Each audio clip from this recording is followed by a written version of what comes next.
And while my spirit dances with gladness, I am quick to recall the sounds of blackness.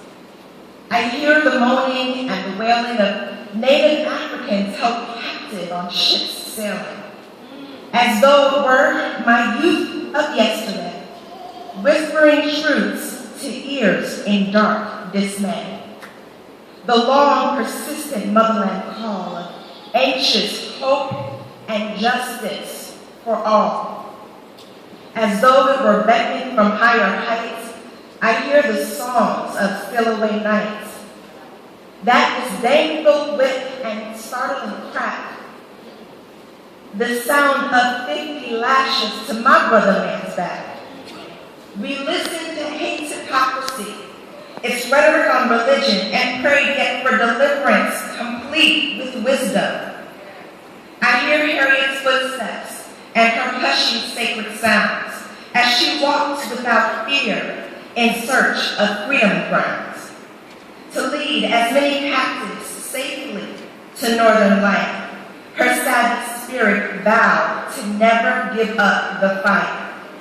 The sighs of relief at a kingdom finally come, freedom at last for us, the worst of sins to some. But to this surprise and shock of a divided nation came the lyrics of a long overdue slave emancipation. The endless cheering must have been loud while those who stood free made their ancestors proud. And the old African's dream really did come true in a nation where his people were brought to be subdued. Dr. King shouted, "Free at last, free at last." And his dream of a promised land did come to pass. The sit-ins, the marches, and the demand for equal rights were necessary for those freed in darkness and deprived of light. So in my daily living, I do not dare ignore the sounds, but I am honored that my ancestors were strong and freedom bound.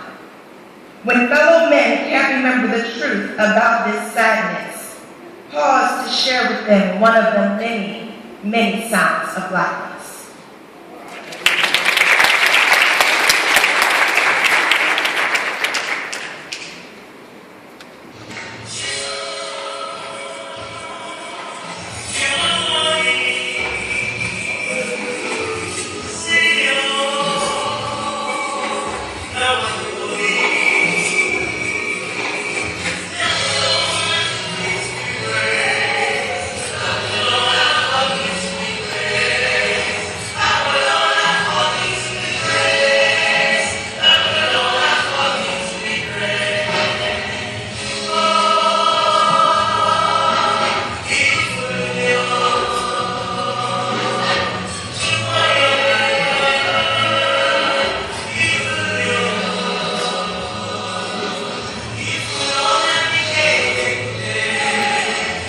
Yeah.